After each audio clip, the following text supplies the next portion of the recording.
십자가 나는 아는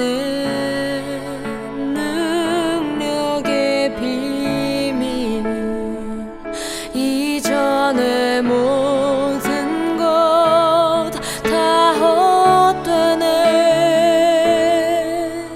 십자가 하나님의 능력 십자가 하나님의 구원 십자가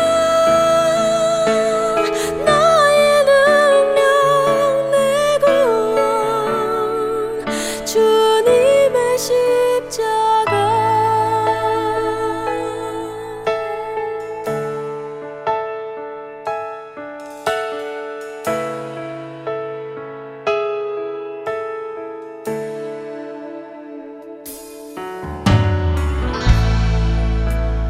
능력의 비밀 그리스도의 십자가 그 어떤 말과 지혜보다도 큰 능력 주의 십자가 나는 아네. 능력의 비밀 이전의 모든 것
약초의 고장이자 산삼의 본향인 함양 지리산 자락 800고지. 게르마늄이 풍부한 땅에 씨를 뿌리고 농약 한 방울 비료 한 톨 없이 추운 계절 더운 계절 견디며 7년을 기다립니다. 산삼 순백 5,000개 이상의 구매 후기와 만점에 가까운 평점. 13년 외길 산양산삼 추출 기술로 햇섭보다 더 좋은 스마트 햇섭 시설에서 아무도 모방할 수 없을 만큼 압도적 품질로 만든 지리산 산양산삼 추출액 순 100%, 산삼 순백. 마셔보시면 바로 압니다. 귀한 분께 잊지 못할 선물을 해보세요. 지난 10년간 매달 20만 원씩 꼬박꼬박 보험 넣은 김호구 씨. 40줄에 처음 병원 신세를 졌는데 과연 그 보장 금액은? 꼴랑 100만 원이요. 왜 이렇게 실망스러운 겁니까? 제가 뭘 잘못한 겁니까? 보험 손해보지 마세요. 최고의 전문가들이 본인에게 가장 적합한 보험으로 맞춤형 리모델링 해드립니다. 지금 바로 마이보험 체크하세요. 검색창에 마이보험 체크. 안녕하세요. 반갑습니다. 양희삼TV 카타콤 3프로 목사 양희삼입니다. 오늘은 찍먹신약 김군수 소장님 만나는 시간이고요. 우리 오늘 사전 녹화를 합니다. 소장님 인사해 주시죠. 안녕하십니까. 더운 여름에 고생들 많으시죠? 네, 우리가 지금 녹화하는 날짜가 8월 9일. 태풍이 올라온다고 해서 어떻게 참 잘 도착하셨습니까? 예, 어제 제주에 잘 왔는데 지금 제주에 서서히 태풍의 조짐이 이제 느껴지고 있습니다. 아침부터 바람이 세지고 이제 비가 좀 갈수록 좀 이제 막 다가오는 것 같습니다. 아, 이게 태평양 고기압 전선이 그 기후 변화로 뭐 사라지면서 내려갔나 올라갔나 그러면서 지금 원래 그 고기압이 좀 태풍 오는 걸 우리나라에 있으면서 막아줬는데 그게 사라지면서 지금 우리나라를 뚝 휘둘고 올라온다는 그런 얘기가 있더라고요. 예, 이제 좋은 시절이 가고 있지 않나 싶습니다. 예. 날씨도 그래, 윤석열도 그래, 이놈 무슨 놈이 희망이 있나 진짜 싶기도 하고. 이제 기후 위기는 지나서 기후 재난, 기후 재앙의 시기가 시작된 것 같습니다. 네. 진짜 그런 세상에 와서 정현이 누구는 요한계시록 이야기를 하면서 뭐 요한계시록에 무슨 뭐 7가지 재앙 이야기하고 뭐 하면서 그때가 돼가고 있는 게 아닌가 얘기를 하는데 그 예언은 뭐 꼭 반드시 지구의 종말을 예언한 것만 아니지 않습니까? 그렇습니다. 그 요한묵시록은 우리 시대가 아니고 사실 그 예수 이후에 바로 직전 시대에 관한 이야기이기 때문에 그렇죠. 요한복시록에 나오는 여러 가지 이야기를 모든 사람들이 자기 시대에다 대입해서 해석하곤 했습니다. 그러나 그 시기는 하나님만 아시기 때문에 우리가 이렇게 단정하거나 이런 일은 삼가는 게 좋겠습니다. 네. 그래서 아니 그 후쿠시마 그 핵폐수 방류하는 거 그게 뭐 바다의 3분의 1이 죽고 뭐 바다 생물의 3분의 1이 죽고 막 이러는 거를 그 예언의 성취 아니냐 뭐 이렇게 해석하는 분도 있더라고요. 그래서 꼭 그렇게 보실 건 아닌 것 같다. 말씀드린 것처럼 우리 선생님이 말씀해 주신 것처럼 그 성경이라고 하는 것이 진짜 막 우리를 알고 우리를 막 예언해 가지고 신천지가 말하는 것처럼 막 요한계시록 뭐 성경은 뭐 우리나라를 위해서 쓰인 책이다. 이딴 소리 말고 좀 제발. 이거 거의 개소리에 가까운데 아니 성경이 히브리어 헬라어로 쓰였는데 우리나라를 어떻게 알고 우리나라를 쓰냐고 이게 무슨 말도 안 되는 소리를. 저는 신천지에 가짜 성서학자는 좀 있는 것 같은데 진짜 성서학자는 한 사람도 없는 것 같아요. 그쵸. 아니 신천지는 자체가 그 이만희의 말도 안 되는 뭐 소리 말은 짝복음인지 뭐시갱인지 뭐 성경엔 다 짝이 있다 뭐 이래가지고 그거 가지고 시작한 거 아닙니까? 그냥 너무 저급하고 수준 떨어진 윤석열 같은 놈이 지금 대통령 하는 거랑 똑같은 거죠. 거기에 홀라당 넘어가는 인간들. 아유 진짜 안타깝고 불쌍하기도 하고. 맞습니다. 이번 찍은 인간들은 저는 이해할 수가 없어요. 참.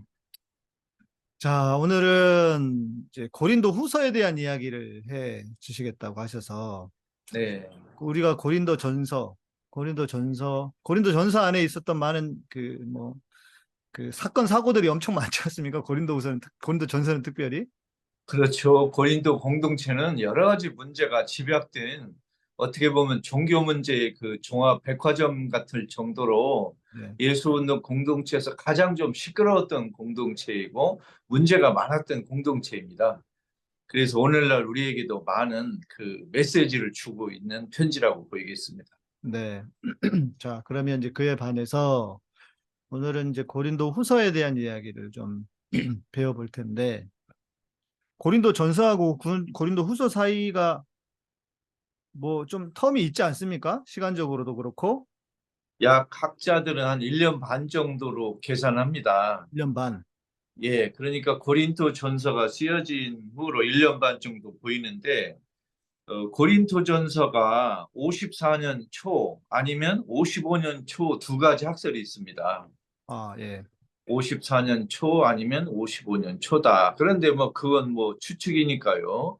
그런데 고린도 후서는 56년 가을 또는 55년 가을 정도로 또 예상이 됩니다. 26년 가을. 네. 예. 이게 고린도 전서가 54년 초에 쓰여졌으면 고린도 후서는 55년 늦가을, 음. 55년 초에 고린도 전서가 쓰여졌으면 후서는 56년 가을.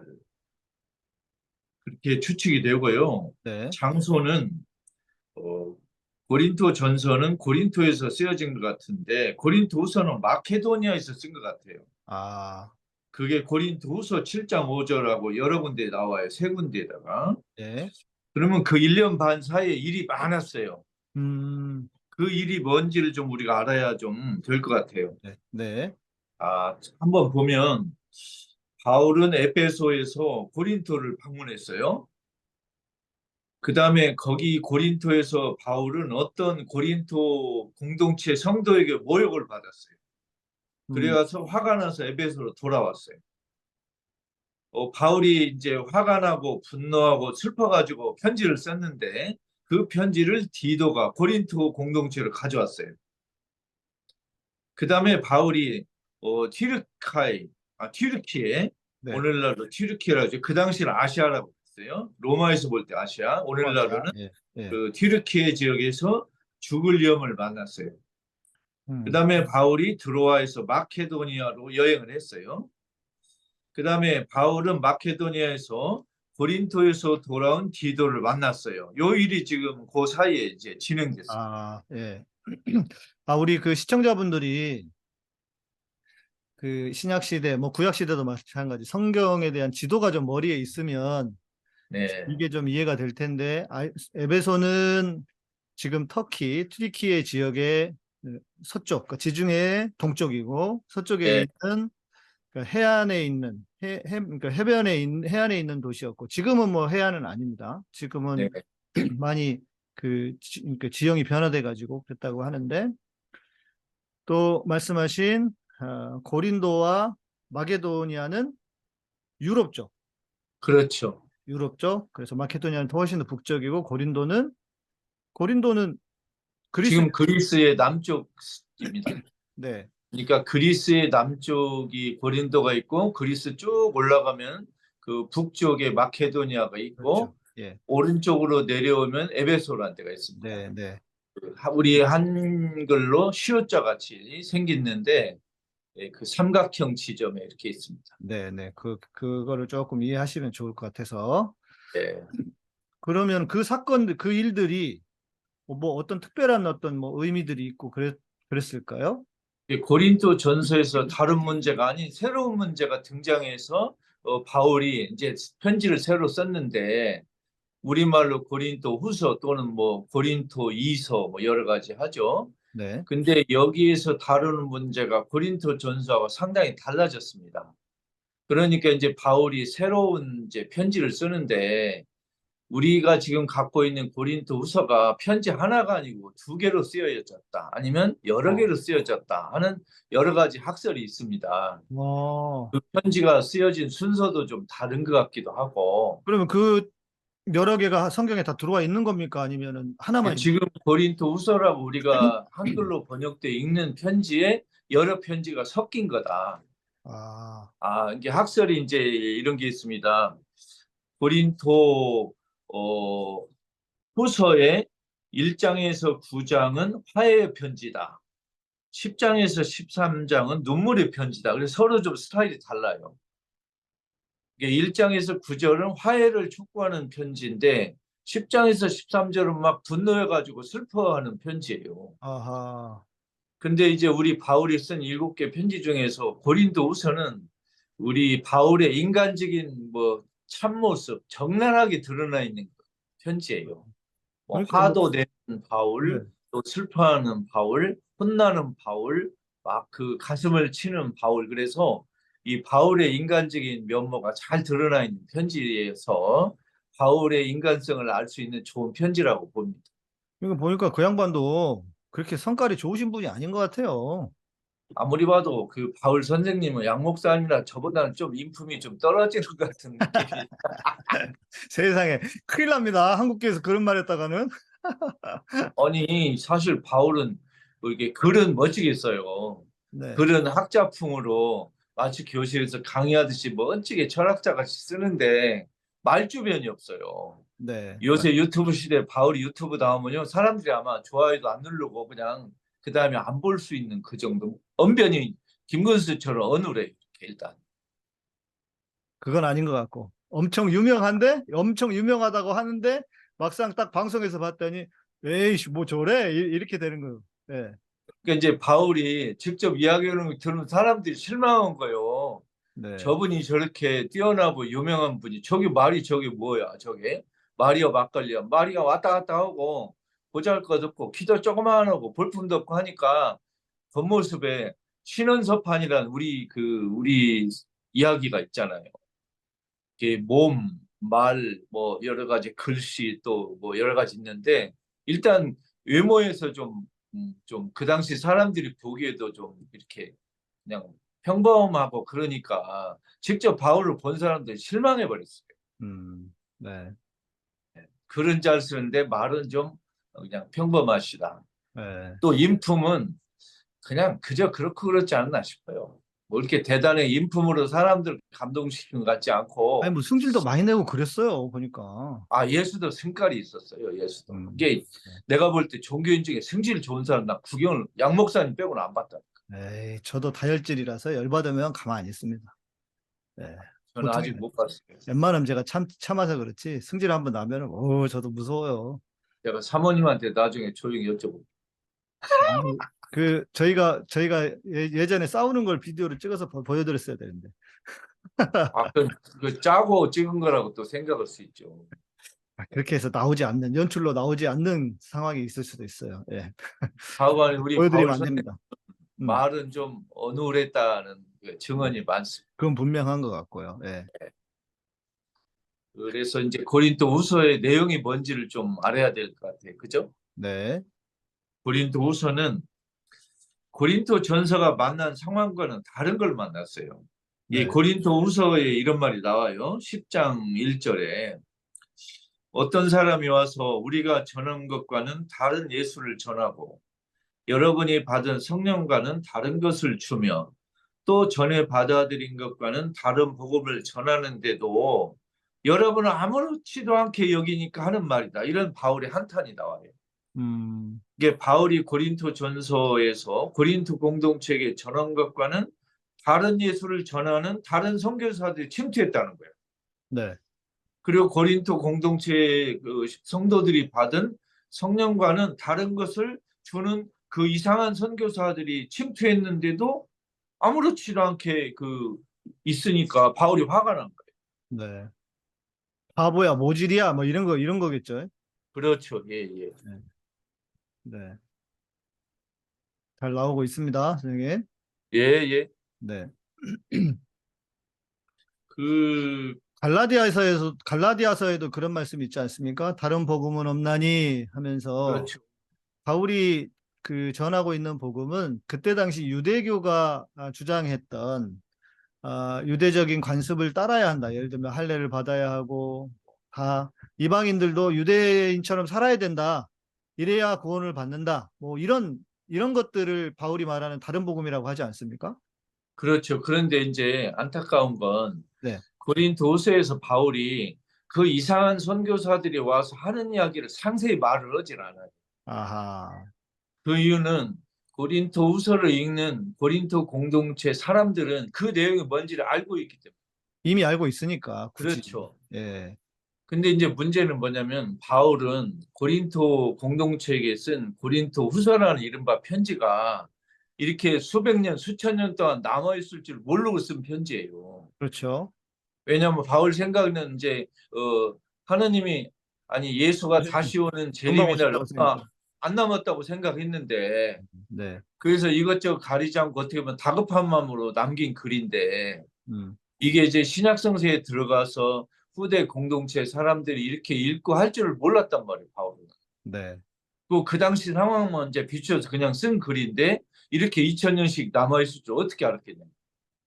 그렇죠. 예. 그래서 이미 고린토 공동체 사람들이 그 이상한 선교사들이 어떤 말을 하고 왔는가 다 알기 때문에 그 다시 반복을 할 필요는 없었어요. 음. 근데 우리들은 이제 21세기 우리들은 답답한 거예요. 이 이상한 복음을 전하는 사람들이 대체 뭔 이야기를 했는지를 잘 모르니까. 이 그런- 성서학자들도 이런 게 아주 답답해요. 음. 자세히 말 안 했어. 그래도 선생님 그렇진 않습니까? 그 쭉 갈라디아서도 그렇고 말씀드린 것처럼 여러 가지 바울이 계속 싸우고 있는 맥락을 보면 하나는 유대인들의 어떤 그 본인들이 유대 전통을 지켜야 한다는 거 하나와 또 한 네. 축은 당시 헬라적인 그리스 로마 사상의 이원론, 저는 이것과 크게 싸우는 것으로 보이거든요. 바울이 이제 주로 싸운 내용이 두 가지입니다. 하나는 예수를 믿지 않는, 받아들이지 않는 동료 유다인의 주장과 이제 갈등하고 다투는 게 하나가 있고요. 네. 또 하나는 예수를 믿고 따르는데 다른 내용을 전하는, 예를 들면 세례, 성령, 뭐 공동체 일치, 구원의 개념 이런 거에 대해서 다른 생각을 하는 사람들하고 다투는 게 나와요. 음. 두 개가 섞여 있어요. 네. 그런데 갈수록 이제 유다인들이 우리 예수운동 공동체에 들어오는 사람이 줄어들었어요. 왜 그러냐? 바울이 편지를 쓸 때 50년대였잖아요. 네네네. 50년대 64년 한 10여 년 동안 바울 편지가 쓰여졌는데 그때는 이미 유다인들이 즉 예수를 받아들이지 않는 유다인들이 점점 이제 예수운동 공동체하고 접촉이 줄어들어요. 이제 분열이 시작되고 이제 서로 상종을 안 하니까 유다인들하고 다투는 일이 이제 자연히 접촉이 줄어들으니까 적어지고 네. 예수운동 내부에 이제 다른 의견을 가진 사람하고 갈등이 늘어나는 거예요. 그런 일이 벌어집니다. 네. 그러니까 처음에는 초창기에는 유대인들, 그러니까 그 예수님을 믿으면서 그 공동체 안으로 들어온 유대인들과의 어떤 갈등이었다면 점점 더 유대인들은 사라지고 이제 헬라적인 배경에서 온 사람들이 예를 들면 뭐 당시에 유명했던 영지주의 같은 것도 계속 그렇죠. 네, 뭐 그 자기들이 전하는 자기들이 생각하는 이것이 복음이다 하면서 영지주의자들도 들어왔을 테고 예. 그런 시간을 그런 식으로 흘러갔었네요. 네, 우리 목사님께서 잘 지금 정돈해 주셨는데 맨 처음에는 그 예수를 받아들인 동료 유다인과의 갈등이 있었고 예. 후기로 갈수록 이제 유다인 아닌 그리스 사람들, 로마 사람들로 예수를 받아들인 사람들과의 갈등은 이제 그리스 로마 철학의 원인이 있기 때문에 영지주의라든가 그런 이야기를 이제 갈등을 시작하는 거예요. 맞아요. 예, 예, 예. 예를 들면 우리 통일교에서 한국인으로 통일교 신도들에게 이제 나오는 문제가 있고 일본인이나 미국인이 통일교에 들어와서 이제 갈등 빚는 경우가 다르듯이 네. 우리 예수운동 공동체에도 처음에 유다인들이 대부분 들어왔을 때하고 이제 유다인 아닌 다른 민족이 들어왔을 때하고 양상이 바꿔진 거예요. 네. 이해가 충분히 됩니다. 또 그렇게 이해하시고 성경을 읽으시면 좋을 것 같아요. 그리고 이제 바울이 50년대부터 편지를 썼는데 50년이면 이미 예수께서 죽고 부활하신 20년이 지났잖아요. 그렇네요. 예. 그러니까 예수를 받아들이는 유다인과 받아들이지 않는 유다인이 분명히 이제 구분이 되어버렸어요. 20년 동안. 네. 설왕설래 하다가 편이 딱 갈라진 거예요. 그러니까 이제 처음에는 예수운동 공동체가 유다교 안에 그룹으로 존재하다가 네. 안식일 예배도 그러다가 점점 이탈하게 된 거예요. 그 이제 유다인들이 예수를 받아들이지 않는 유다인들이 바울을 비롯한 예수운동 공동체를 자꾸 밀어내기 시작한 거예요. 나가라. 네, 너희와 네. 우리 이제 종류가 다르다. 이런 식으로 음. 분열이 시작되고 갈등이 커진 시기였어요. 일종의 유대교 이단으로 여긴 거겠죠? 그렇죠. 처음에는 유다교 내 이 그룹으로 보다가 네. 유다교 내 이단으로 보다가 유다교 밖으로 나가라 하는 이제 이 과정이 시작된 거죠. 네. 그 네. 와중에 우리 바울 선생이 있었어요. 네. 흐름은 대충 그렇게 그려지네요. 예. 그러면은 고린도후서의 어떤 주된 내용이라고 해야 될까요? 예. 뭐가 될까요? 첫째는 이제 우리 고린도후서에 바울이 말한 것처럼 바울이 전하는 예수와는 다른 예수를 전했다 그래요. 어떤 예수일까? 예. 그 참 궁금해요, 저도. 음. 왜냐하면 바울이 전한 예수는 딱 예수가 아니고 근수를 전하신 거 아닐까? 아마 근수를 제 전한- 생각에도 그런 것 같아요. 하여튼 이건 농담이고. 그러면 바울이 전한 예수가 뭐냐를 우리가 알아야 되잖아요. 네. 바울이 전한 예수는 의외로 간단해요. 십자가 부활밖에 그렇죠. 없어요. 십자가에서 죽으시고 네. 장사되시고 부활하시고 승천하셨다. 다시 딱 오신다. 그거예요. 이거 아닙니까? 그러니까 이제 바울이 전하지 않은 예수는 뭐냐면 예수가 등장해서 갈릴리아에서 기적을 행하고 마귀를 쫓고 사람들하고 밥 먹고 비유로 말씀하시고 또 예루살렘에서 그 종교 지배층, 정치 지도층하고 갈등을 빚은 거 이런 이야기에 쏙 빠졌어요. 그렇죠. 복음서에나 있는 예수는 이야기지. 십자가부터 가르친 거예요. 네? 아니죠, 바울은. 음. 근데 그때 왜 바울을 그런 얘기했냐면 이유가 있어요. 네. 첫째는 십자가와 부활만 봐도 사실 예수를 당한 것이나 다름없다. 이런 바울 자신의 생각이 있었고 아, 두 번째는 바울이 예수의 갈릴레아, 예루살렘 활동을 잘 몰랐어요. 그렇죠, 그렇죠. 예. 이제 물론 이제 베드로나 누구에게 들은 건 있는데 본인이 말하는 것보다는 베드로나 다른 12제자가 말하는 게 더 정확하니까 바울이 양보하고 자기가 말하는 것도 있어요. 겸손하게. 굳이 내가 잘 알지도 못하는데 나까지 그 얘기를 해. 그렇죠. 네. 나보다 더 정확히 아는 사람이 지금 살아 있는데 네, 네. 내가 보지도 않은 걸 내가 말하면 내가 신뢰도가 떨어지니까 이건 당신들이 해야 하고 사실 양보한 거예요. 음, 근데 이제 다른 12제자는 문제가 뭐였냐면 그 양반들도 바울하고 똑같이 예수 재림이 곧 오고 하니까 뭐 문서를 남기고 자식할 것도 없다 이런 시대였던 거예요. 네, 그렇죠. 예. 그러니까 그러다 그냥 다 죽어버린 거죠. 제가 볼 때는 예수님이 잘못하신 것 같아. 너희가 본대로 다시 오리라 하니까 그 말 철석같이 믿고 진짜 올 줄 알고 그런 거 아니에요. 아, 예수가 처음 온 것도 실수했는데 왜 또 와요? 아, 예수가 처음 오셔가지고 지금 목사 신부님들 취업률은 늘었는데 음, 그동안 교회 성당에 잘못도 사실 있잖아요. 이게 최근에 예수님이 세상에 나오신 거 후회한다는 이야기가 막 들려요. 괜히 왔다. 내가 이 꼴 보라고 왔냐. 이 특히 한국, 한국의 대형교회 목사들이 하는 짓 보면 나가 괜히 왔다. 내가 와가지고 저 대형교회 목사님들 좋은 일 시키고 나만 그냥 미끼 상품으로 이용당하고 이게 뭔 짓이냐 이렇게 후회한다는 말이 있어요. 반박을 할 수가 없네요. 자, 그래서 이제 어떤 예수를 전했느냐 이게 갈등이 왔던 것 같고 네. 또 하나는 성령 이야기했어요. 음, 이게 바울의 성령은 고린도전서에 잘 나왔잖아요. 그죠. 예. 성령 은사도 나오고 또 그렇죠. 성령의 은사 중에 제일로 아름다운 건 사랑을 실천하는 거 이런 얘기 나왔잖아요. 네네.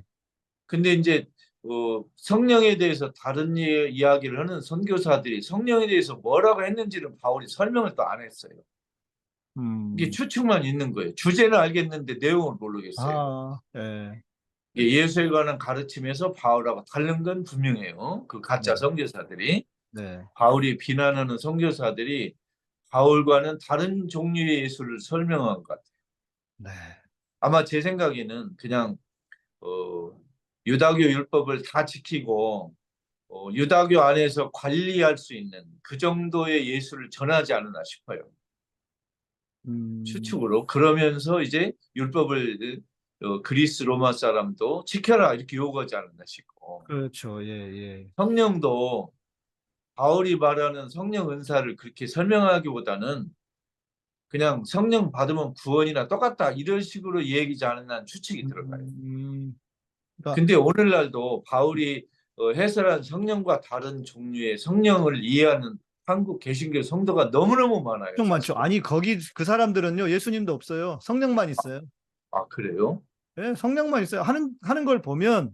마치 성령의 역사를 통해서 뭐 병고침이 일어나고 기적이 있고 뭐 예언? 제가 볼 때는 예언이 아니고 대언인데 막 그런 것들만 있으면 이게 교회인 줄 알고 복음인 줄 알아. 아니 성령은 예수님이 계시지 않으면 성령은 있을 수가 없는데 예수님은 쏙 빼고 성령만 얘기한다고요. 이게 지금 어, 한국교회 성령론의 문제란 말입니다. 이게 예수는 쏙 빼고 성령만 이야기한다. 예, 또 어떤 팀들은 이게 있어요. 여기 공동체에도 세례만 이야기면 부활이고 나발이고 필요 없다. 세례 받을 때 다 받은 예수 부활이 나오고 뭔 상관이요. 그 양반이 부활하던 말든 난 세례 받았으면 끝이야. 이미 합격증 받았어. 천국 입학 증서 받았는데 뭐 예수 알 필요도 없고 뭐 부활 내가 이해할 필요가 뭐가 있어. 부활하던 말든 뭔 상관이야. 세례면 끝났는데 이런 사람들도 있었단 말이야. 그 바울 시대에 그러면요 이게 그 고린도 전서의 문제예요. 음, 거기서 다른 문제 중에 크게 있어요. 이런 문제가 오늘 한국에도 그대로 나타나는 똑같이. 그렇죠. 이게 세례받으면 벌써 구원받던 사람 있잖아요. 천국 다 들어가는 거. 우리 지난 방송에서 선생님께서 부활에 대해서 말씀을 해주실 때 부활은 신비에 속한 것인데 이 신비를 수수께끼로 만들어 버렸다. 그 그렇죠. 말에 대한 피드백이 다 너무 좋았다, 너무 좋았다고 이 말씀이 너무 좋았다고 여러 그래요. 댓글들이 좀 달리고 그랬습니다. 그러니까 우리 교회 성당에서 흔히 하는 그 단어 중에 신비라는 단어가 많잖아요. 네, 네. 근데 그 신비라는 단어가 감사하고 정말 감동받고 이런 게 아니고 이해가 안 되는 음, 뭐 이성으로 어떻게 파악이 안 되는 이런 걸로 잘못 말하자면 서양의 그 근대 이성을 사용해서 이해가 안 되는 쪽으로 자꾸 이렇게 해설하는 흐름이 있어요. 일종의 합리주의 기초에서 네네. 예를 들면 목사님이 내가 아무리 열심히 설명해도 여러분이 알아듣겠어? 이렇게 하면 벌써 이제 술객기가 됩니다. 그렇죠. 그러면 남미의 가톨릭 신도들이 정말 하나님이 사람으로 이 세상 온 게 너무 감사하고 막 울고 그러거든요. 이거 신비예요. 네, 네. 삼위일체도 그게 뭐냐면 언제나 하나님 우리 곁에 계신다는 걸 신학적 용어로 설명한 게 삼위일체거든요. 네, 네. 근데 그걸 뭐 하나는 어떻고 셋은 어떻고 이렇게 하면 이제 복잡해지고 수수께끼가 되는 거예요. 그렇죠. 네. 그러니까 그 신비의 아름다움, 감사함을 느끼기도 전에 수수께끼로 만들어가지고 감사하고 감동하는 걸 다 뺏어가 버린 거예요. 네, 네, 네. 그게 우리 지금 그 해설을 잘못하면 이런 일이 벌어집니다. 네. 근데 우리 바울도 똑같아요. 바울도 지금 다른 예수를 전하는 그 가짜 선교사들, 사이비 선교사들, 또 세례에 대해서 또 성령에 대해서 바울이 말하는 것과 다른 걸 말하는 선교사들이 자꾸 예수와 거리가 먼 걸 얘기하는 게 이제 우리 바울이 화가 난 거예요. 네. 또 하나는 아까 말씀드렸지만 바울이 그 고린토 가서 되게 누구에게 혼났거든요. 모욕을 받고. 네. 그것 때문에 이제 쉽게 하면 그냥 와가지고 막 분노하고 슬퍼하고 그랬어요. 그래가지고 이제 편지를 써서 갔는데 고린토 공동체에서 바울을 모욕을 준 그 성도를 쉽게 하면 이제 혼내고 처벌을 했어요. 어, 그러니까 바울이 그 성도를 용서해달라고 또 편지를 쓴 거예요. 음, 그렇게 해서 용서가 됐어요. 이 아름답게. 이제 네. 그게 우리 고린토후서에 나와요. 그래서 그 10장 13절은 그 눈물의 편지, 고린토후서 1장 9절은 화해의 편지 그래요. 근데 분노하고 그다음에 화해하는 게 순서일까요? 아니면 화해를 하고 그다음에 분노하는 게 순서일까요? 먼저 일본이 순서죠. 분노하고 화해를 해야지. 그래서 고린토후서는 10장 13장을 먼저 썼고 아, 앞에 1장 9장을 나중에 썼을 거다 하는 학자들이 많아요. 그래서 말이 되네요. 근데 편지를 엮을 때는 네. 편지를 이렇게 붙였으니까. 그리고 그 당시에 그 편지는 종이가 아니고 이렇게 그 양피지 코덱스, 파피루스. 예, 이렇게 묶었잖아요, 이렇게. 네. 그래서 두 개를 묶다 보니까 앞쪽 1장 9절은 왼쪽에 붙을 거고 네. 10장 13장은 뒤쪽에 오른쪽에 붙을 거 아니에요, 묶는 게. 네. 네. 그 묶을 때 이 잘못해가지고 막 뒤집어지지 않았냐는 생각도 있어요. 이게 10장에서 13장이 1장에서 4장이 돼야 되고 내용상 1장에서 9장이 5장에서 13장이 되어야 맞지 않느냐는 거예요, 순서. 내용상 바꿔서 읽는 게 순서에 맞겠다는 게 제 생각이 돼요. 저는 이런 얘기는 또 처음 들어가지고 아, 예. 다시 봐야 되겠네요. 그러니까 이제 1장에서 9장을 먼저 읽고 10장, 13장을 읽으면 순서가 바꿔진 느낌이에요. 앞에서는 화해를 그렇게 강조하던 바울 선생님이 10장부터 갑자기 왜 또 화를 내고 슬퍼냐고요. 근데 선생님 이건 있잖아요. 거예요. 바울의 편지에는 항상 네, 어떤 인사를 하잖아요. 네, 네. 근데 10장에는 인사의 내용이 없고 네. 고린도후서 1장에는 아마 인사의 내용이 있겠죠? 예. 그러니까 이제 편지를 네. 동시에 같은 날 쓴 게 아니고 네. 사실 그 1장에서 9장을 봐도 분량이 길잖아요. 네, 네. 그걸 바울이 한두 시간에 사람들에게 불러줘 받아 쓰고 이렇지는 못할 거라고 생각이 들어요. 이게 여러 날에 걸쳐서 긴 시간 동안 이제 불러서 필사를 넣은 편지이기 때문에 여러 기간에 여러 번 이렇게 쓴 편지를 한쪽에다 보관하고 막 이럴 수도 있잖아요. 네, 네. 나중에 이걸 묶는 과정에서 뒤집어지지 않나 생각이 들어요. 내용상으로는 내용으로 보면은 예, 충분히 그럴 수 있다. 예. 그럴 수도 있죠. 인간 사회, 사람 사는 세상에 뭐 완벽한 게 어디 있습니까? 그러면요. 제가 이제 방송에서 몇 번 말씀드렸는데 선생님 보셨습니까? 그 사회사본 이사야서 예, 그러면요. 그 예루살렘 박물관에 가면 큰 원통으로 그럼. 예. 한 바퀴 돌면서 이렇게 다 볼 수 있잖아요.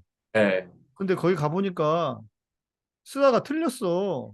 그래가지고 띡 긋고 다시 쓰고 그러면요. 공간이 부족하니까 세상에 히브리어를 막 세로로 써놓고 그러면요. 그렇더라고요. 그래서 뭐지? 역시 인간. 그런데 문제는 뭐냐면 검색해 보면은 뭐 구글이나 이런 데서 검색해 보면 깨끗한 것만 쫙 나오잖아요. 맞죠. 그런 예, 게 어디가 있어요. 그러니까요.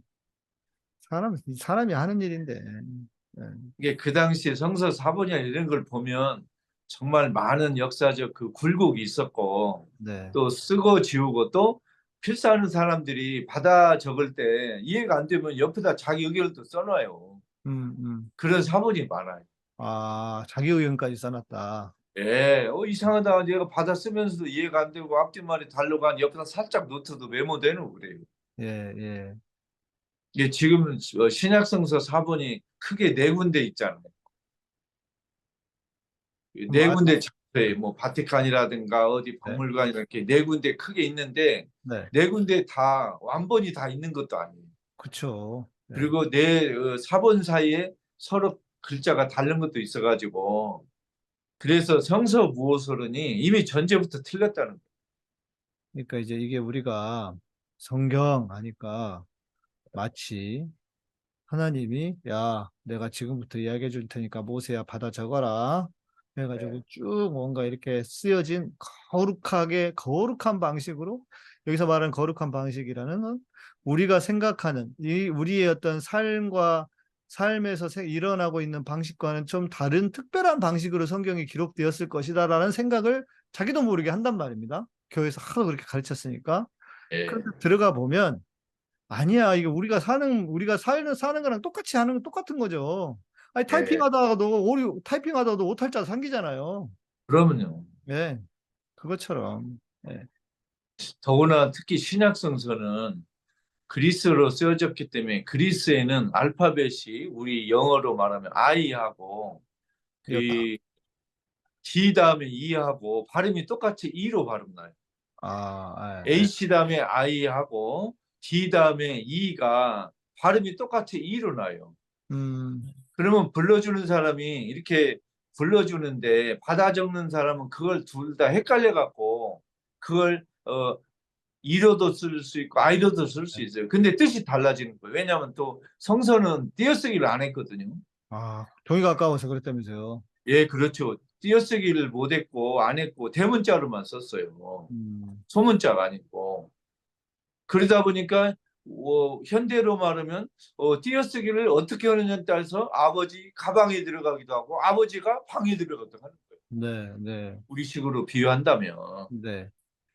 그래서 성서가 하나님께서 비롯됐다는 건 분명한데 성서의 메시지나 의도나 뜻이 그걸 기록하는 건 인간적인 방식, 인간적인 언어, 그 시대의 사고방식, 또 그걸 쓴 사람의 그 지식의 한계 내에서 썼기 때문에 여러 가지 오차가 있을 수밖에 없어요. 그걸 네. 인정하고 이렇게 불완전한 불투명한 인간의 방식으로 하나님의 완벽한 구원 의지를 받았었다. 이 두 가지를 다 인정해야 돼요. 네. 지금은 특히 또 인간들의 이성, 우리의 시대가 나름 이성이 많이 이렇게 작동하고 작용하고 이성을 중요하게 생각하는 합리적인 것을 추구하는 그런 사회 세상이기 때문에 성경을 이해하는 데 있어서도 선생님께서 말씀해 주시고 이런 것들이 훨씬 더 이제 합리적이잖아요. 예. 믿어. 하나님이 썼다면 쓴 거지. 뭐 말이 많어. 이걸로는 안 먹히는 시대가 돼버렸습니다. 아니 하나님이 우리에게 주신 그 고귀한 아름다운 이성을 왜 사용을 안 하려고 그래요? 하나님이 창조하신 건데. 그리고 하나님은 우리가 우리의 이성을 발휘해서 하나님을 가까이 하도록 초대하고 있는데 왜 그걸 막느냐고. 네. 그러니까 이성도 사용해야 하고 그러면 감성도 잘 활용해야 하고 그러면요. 그래서 하나님을 이성적으로도 만나고 감성적으로도 만나고 이게 균형 잡힌 신앙인데 교회는 이성이고 나발이고 그냥 오직 믿어 그냥 또 그 은사주의자들은 마치 자기 마음속에 감동이 없거나 무슨 뭐 이렇게 그 은사가 나타나지 않으면은 이거는 뭐 복음이 아닌 것처럼 교회가 신앙이 아닌 것처럼 그러니까 이게 지금 바울이 한탄하고 바울이 지적했던 것처럼 제가 볼 때는 말씀하신 것처럼 한국 교회도 전혀 다를 바가 없다는 생각이 들어요. 그렇습니다. 근데 그 문제 중에 하나가 깔뱅이라는 분 있잖아요. 칼빈. 네. 칼빈이 지금 우리 한국 개신교에 미치는 영향이 크잖아요. 루터보다도. 이게 엄청나죠. 한국 개신교는 루터 계통의 영향을 받았다기보다는 칼빈의 영향을 받았잖아요. 네, 맞습니다. 칼빈의 영향이 네덜란드, 영국으로 많이 갔고 그게 미국으로 갔고 미국에서 한국으로 대부분 왔기 때문에 칼빈의 그 엄격주의, 그다음에 그 칼뱅의 예정론, 지금 한국 교회는 이제 복음주의라는 아름다운 명칭으로 불리기는 하지만 실제는 근본주의잖아요. 그렇죠. 네. 그런 흐름이 너무 강하기 때문에 지금 성서신학의 연구 성과를 한국 개신교에서 기쁘게 받아들인다기보다는 이왕이면 좀 못 들은 척 하려고 많이 그러잖아요. 껄끄러워요. 예, 그러니까 그게 우리 개신교 성도들이 예수와 바울을 가까이 하면서 이렇게 느끼는 감동, 신비, 이성을 발휘하는 거에 자꾸 방해하는 요소가 많기 때문에 개신교 성도들이 정말 어떻게 보면 불쌍해요, 저는. 왜 저렇게 이해하는 걸 막을까? 그런 안타까움이 있어요. 선생님이랑 처음에 첫 시간 방송했던 게 생각납니다. 네. 처음 방송하고 나서 저한테 몇 분이 문자도 보내고 메시지도 보내면서 김군수 선생님의 그 주장은 위험한 것 같다. 뭐 그리고 나중에는 그분 부활은 믿느냐 이런 얘기까지 들어왔어요. 예, 뭐 저도 평소에 많이 받는 문자라 놀랍진 않은데 이게 지금 한국 개신교 가톨릭의 현실이구나 하는 걸 제가 자주 느꼈어요. 네. 왜냐하면 제대로 교육을 안 받은 상태니까 그런 반응이 나오는 게 당연하죠. 저는 그분들이 전혀 이상하게 느껴지지 않았어요. 네. 이런 교육 상태에서 이런 질문이 나올 수밖에 없는 거예요. 네. 네. 그분들은 피해자지 가해자는 아니에요. 그렇네요. 예. 네. 아, 참. 그러니까 이런 성경에 대한 인식이 조금씩 더 깨우쳐지면서 그렇다고 해서 우리의 믿음이 사라지거나 제가 이제 우리 소장님 그 계속 이 찍목신약 하면서 느끼는 놀라운 게 실은 저도 말씀드린 것처럼 저의 배경도 엄청 보수적이고 근본주의적인 신앙 성경을 배운 사람 아닙니까? 그렇죠. 그런데 소장님처럼 이렇게 선생님처럼 이렇게 말씀을 하시면 혹시 진짜 이게 너무 신앙이라는 면에서는 이렇게 좀 진보적으로 혹은 에이 그거는 그냥 그렇게 쓴 거지 진짜는 아니야 뭐 이렇게 말하는 사람도 있거든요 실제로. 네, 그런 사람도 있단 말이에요. 그런데 이렇게 해보면 해볼수록 와 소장님이 완전히 보수적인 신앙인인데 신앙의 측면에서는 그래서 예, 그렇죠. 진짜 놀라요 진짜 제가 깜짝깜짝 놀라요. 아니 성경 해석은 이렇게 하는데 어떻게 이런 신앙을 가지고 계시지? 막 이런 것처럼 저희는 성경의 해석을 그렇게 하는 인간들은 막이다 이렇게 배웠단 말이에요. 아, 목사님도 이제 고백을 했으니까 저도 고백을 하나 할게요. 목사님도 그 보수적인 총신 출신이기 때문에 그런 어려움이 많이 있었잖아요. 네, 네, 저는 천주교 순교자 집안에서 구닥다리에서 나와가지고 그러시네. 아주 엄격한 사상을 어릴 때부터 받았어요. 네, 그런 제가 독일에 가서 신약성서 배울 때 얼마나 많이 제가 깨지고 당했을까요? 진짜 상상을 초월하겠네요 그거는. 그러면요, 그 이론적인 그 깨우침, 이론적인 그 이렇게 고뇌는 말할 수가 없었어요. 네, 진짜. 근데 그걸 저는 학문적으로 이론적으로 공부하면서 하나하나 깨쳐갔는데 그때는 정말 그 알이 깨지는 아픔을 겪었지만 새로운 생명이 탄생하듯이 네.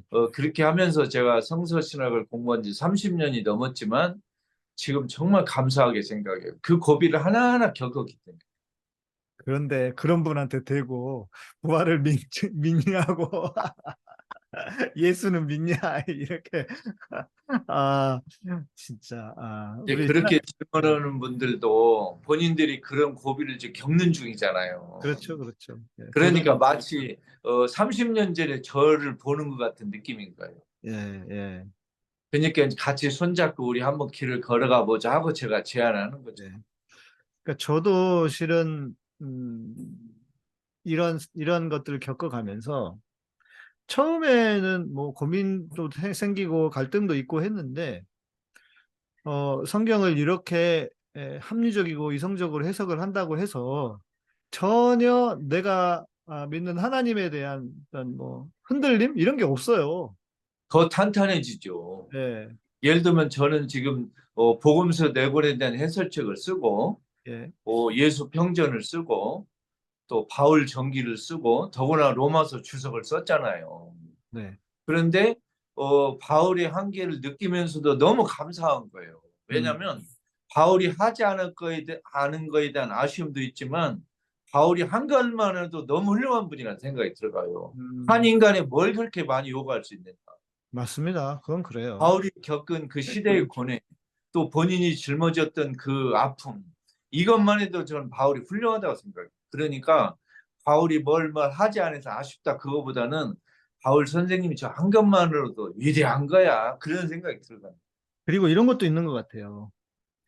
지금 시대 우리가 살고 있는 지금 시대는 선생님 말씀하신 것처럼 우리가 뭐 칼빈보다 성경을 더 잘 알고 있다, 더 많이 안다 예, 맞습니다. 하는 것처럼 그 문화 자체가 우리는 정보라든지 이런 차원에서 그냥 검색만 하면 나오고 어디 네. 이동하는 것도 얼마나 빠르게 갈 수 있습니까? 그냥 뭐 네. 제주도도 비행기 타면 그냥 갈 수 있는 곳인데 바울 시대에는 그런 환경과 그런 여건이 전혀 아니었잖아요. 아, 그럼요. 그러니까 그런 환경과 그런 여건에서도 2000년 전에 그런 어찌 보면 문화적으로 훨씬 더 발전되지 않은 환경에서도 이렇게 문서를 만들고 성경을 기록해 놓았고 이렇게 했다는 것만으로도 엄청난 일인 것 같아요. 아, 지금 바울이 7개 편지 쓴 것만으로도요. 진짜 뭐 월드컵 최고랑 정도 생각해야 돼요. 네, 네. 대단한 거예요, 정말로. 그리고 그 당시 그 뭐 책 인쇄 이런 것도 없었잖아요. 그러니까요. 비싸니까. 그러니까요. 그러니까 바울이 쓴 7개 편지도 마가복음, 마태복음, 누가복음, 요한복음 저자가 읽지 못했다는 거예요. 그것도 우리 생각에는 다 읽은 줄 알아요. 그러니까요. 어떤 분은 이런 얘기 하더라고요. 바울의 사상을 이어받아가지고 마가, 누가, 마태, 요한이 썼다 그러는데 이 사람들은 바울 편지 구경도 못 한 사람들이에요. 그러니까 예. 만일 그 내 복음서 저자들이 바울의 로마서를 읽었으면 왜 인용을 한 번도 안 했겠어요? 벌써 수십 번 했겠죠. 저 못 읽었어요. 자랑하고 싶어서라도 쓰겠죠. 아이, 당연하죠. 네. 내가 배운 바울 선생님의 책에 따르면 아니면 뭐 바울의 로마서나 갈라디아서의 아름다운 귀절 얼마나 많아요. 네. 그걸 왜 인용 안 했겠냐고요. 네. 네. 구경도 못 했어요. 네. 아, 자, 그러면 이제 좀 다시 돌아와서 아까 잠깐 말씀은 해주셨지만 바울의 편지에 여러 개가 적어도 몇 개 정도로 봅니까? 뭐 2개로 생각하는 사람도 있고 5개를 생각하는 사람.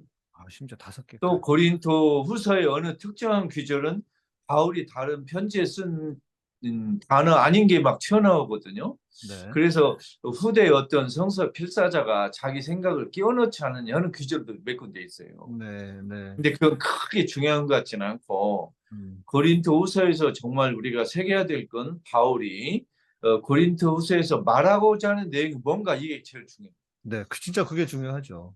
네. 그러니까 고린토 전서에서 바울이 전달한 바울의 복음, 예를 들면 예수에 관한 것, 세례에 관한 것, 성령의 은사에 관한 것, 이런 거에 관한 것을 고린토 공동체가 받아들였다가 이상한 선교사들이 와서 그걸 이야기했는데 태연하게 그냥 또 받아들이니까 이상하잖아요. 네, 네. 이게 고린토 공동체가 흔들리지 않게 바울이 전한 복음에서 빗나가지 않게 권면하고 호소하는 것이 고린토서의 목적이었어요. 아, 그러면 선생님 이런 것도 있을까요? 네. 그 당시에 그 그리스인들, 그리스 로마인들은 모르겠지만 그리스인들은 여러 가지 신들을 막 섬겼잖아요. 그렇죠. 그런 배경에서 바울이 예를 들어서 이렇게 예수에 대해서 이렇게 증거하고 그런데 그건 오케이, 그것도 받아들여. 마치 자신을 섬기는 것처럼 이것도 뭐 나쁠 거 없네. 뭐 먹고 약 될지 모르니까 이렇게 그냥 받아들이는 그 사람들의 어떤 그 종교적인 관습? 기존에 그런 거하고도 좀 관련이 있을까요? 그렇죠. 예를 들면 어느 한 종교를 택해도 그 종교를 택하기 이전에 갖고 있는 어떤 생활이 있잖아요. 네네. 그걸 한꺼번에 다 떨치지 못할 거라고요. 그렇죠. 예를 들면 오늘날 한국에서 뭐 성인이 되어서 개신교에 입문하는 사람, 가톨릭에 입문하는 사람들이 그 교회 성당 다니기 전에 뭐 예를 들면 뭐 불공도 드리러 절에도 한번 갔고 뭐 점치러 점쟁이도 몇 번 찾아가고 그런 사람들이 교회 성당 온다고 그래서 그 저기 사주팔자 보러 가는 거 한 번에 다 끊겠어요. 몰래 가기도 하잖아요. 다급하면. 그렇죠. 네. 예, 그런 식으로 많이 그랬어요. 그러니까요. 그것도 그 시대도 그랬지만 우리 시대도 별 차이가 없는 것 같아요. 그러니까요. 뭐가 아니 달라요? 구약성서 다 외운다는 김건희가 저기 뭐 이렇게 슛을 좋아하고 뭐 그런 거 보면 또 나오잖아요. 김건희는 그 여호와의 증인에 예. 빠져 있었대요. 그래서 아, 그때 그러니까 구약을 외우지 여호와의 증인이 신약은 안 중요하잖아요. 그러니까 그래서 말이에요. 구약이 나온 거고 예. 외우기는 주주 외우겠습니까? 그냥 그 윤석열이가 하는 말이 뭐 구절 몇 개 그냥 뭐 외우는 거 보면서 그렇게 말을 했겠죠. 그 교인들한테 점수 달라고. 네. 그나저나 우리 대한민국 한민족 역사에서 김건희, 윤석열 부부처럼 악한 남자와 여자가 커플이 된 거 아주 기가 막힌 일이에요. 진짜. 그러니까 이게 지금 딱 아합과 이세벨이 아닌가 성경에 인물로 딱 맞습니다, 목사님. 정말 아합과 이세벨이 우리 한국판 아합과 이세벨 같아요. 예, 예. 딱 그러니까 이세벨의 그 악행을 보면 이세벨이 엘리야를 잡아 죽이려고 하니까 엘리야가 참 밑에 브엘세바까지 도망가잖아요. 그것처럼 지금 바른 말 하는 사람, 자기한테 조금 더 마음에 거슬리는 사람은 그냥 잡아 죽이려고 얼마나 지금 저렇게 애를 쓰고 있고 또 그 나봇의 땅을 빼앗는 것도 보면은 땅 가지고 장난치는 게 너무 똑같고 예. 그냥 성경처럼 그 마지막이 하나님의 어떤 분명한 심판이 있기를 바랄 뿐입니다. 저는 구약 성서를 요즘 또 많이 공부하기 시작했는데 스위스 로잔에 전재영 박사라고 그 개신교 신학과 교수님이 계세요. 한번 들어본 것 같습니다. 예. 예, 저하고 좀 인연이 있는데 그분에게 이제 구약 성서에 관한 좋은 책을 이제 그 독일어로 된 책을 좀 추천받아서 이제 조용히 보고 있는데 제가 정말 깜짝 놀란 게 있어요. 네. 저는 우리 구약 성서가 우리 인류에게 준 엄청난 충격 중에 하나가 이거예요.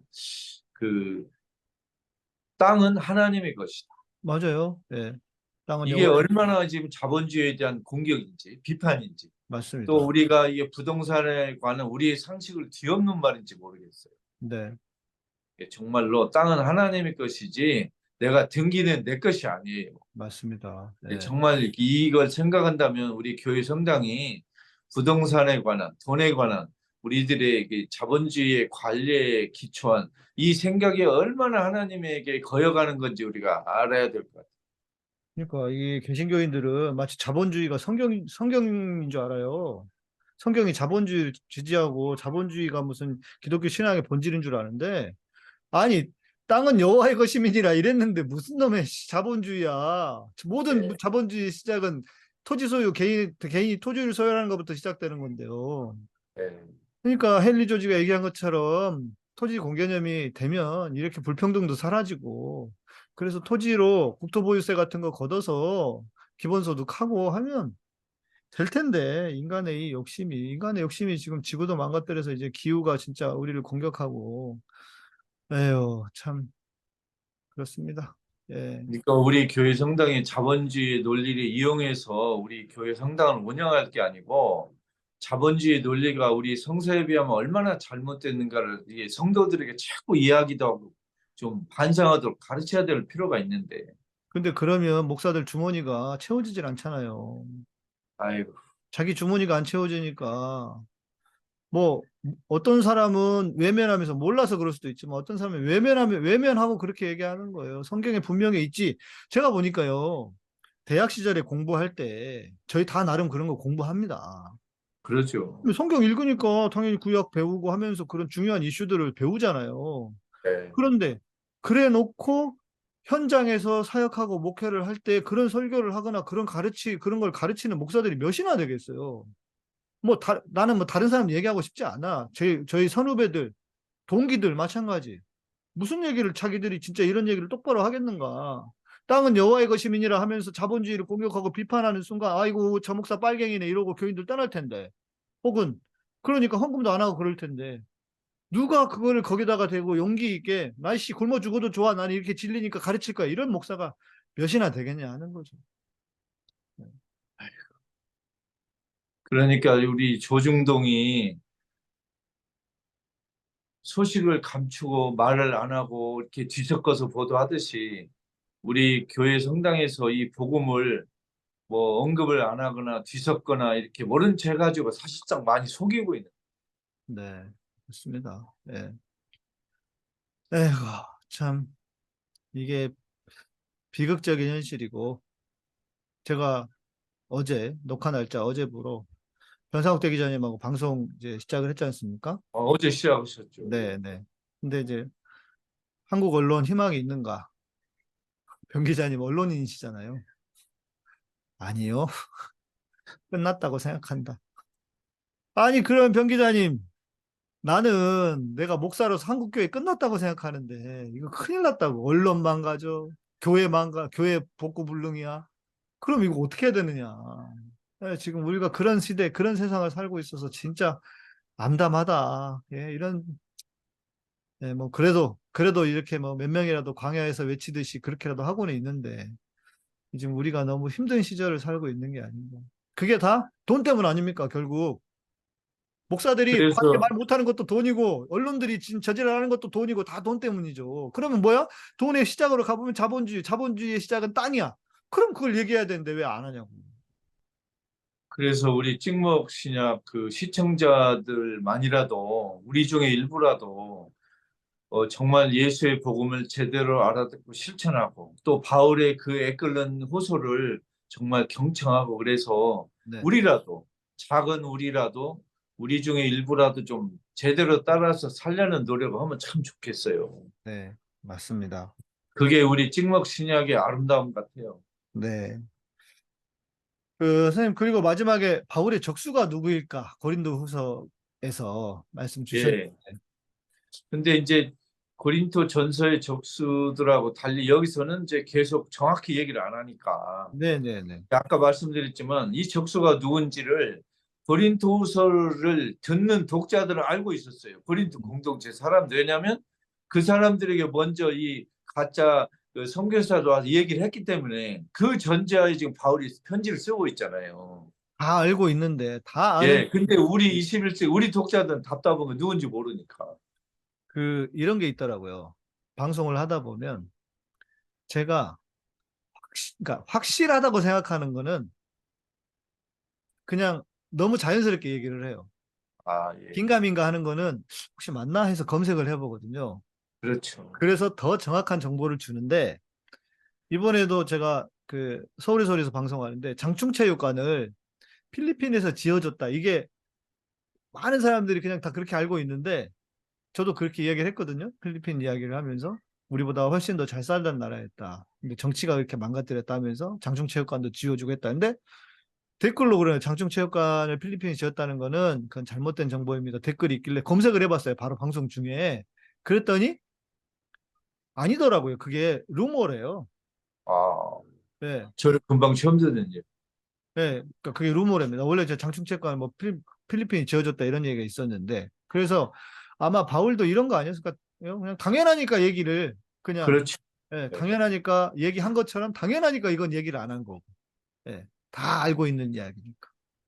네, 고린도 공동체 성도들은 다 아는 이야기인데 그 선교사 가짜들이 누군지 아는데 우리 한국 사람은 알 리가 없어요. 지금 그게 그렇죠. 지금 우리의 문제는. 네, 그렇네요.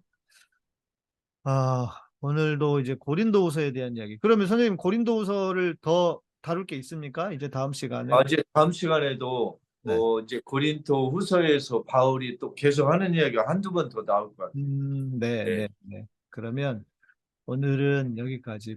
고린도후서가 이런 책이었구나. 저도 실은 뭐 이제 공부를 하다 보면 이렇게 여러 가지 그러니까 책이 여러 권이 이렇게 편지가 여러 개가 묶여져서 책이 됐다는 주장도 있다. 그러나 하면서 또 보수적으로 해석을 하거든요. 네. 그러나 뭐 또 이 저자도 바울인지 뭐 아닌지 의심스러운 게 있다. 고린도 후서만이 아니라도. 그런데 그러나 하면서 늘 이렇게 보수적인 관점으로 가다 보니까 오늘 말씀을 들으면서 고린도후서가 그런 책이었구나. 저도 좀 새삼스럽게 다시 한번 배우는 시간이 되었던 것 같고 우리 시청자분들도 그러지 않았을까 싶습니다. 네, 선생님 오늘도 또 함께 해주셔서 감사드리고 좋은 말씀을 들려줘서 고맙고 태풍 조심하시고요. 아이고 뭐 태풍이 너무 세다고 하니까 제주도 걱정이긴 합니다. 네. 네. 고맙습니다. 선생님 오늘도 애써주셔서 감사드리고요. 저희는 다음 시간에 뵙도록 하겠습니다. 고맙습니다. 감사합니다.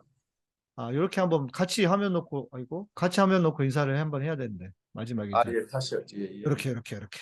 아, 네, 화면이 같이 들어있거든요. 네, 우리 시청자 여러분 감사드리고요. 저희는 다음 시간에 뵙도록 하겠습니다. 선생님 고맙습니다. 감사합니다. 감사합니다. 감사합니다.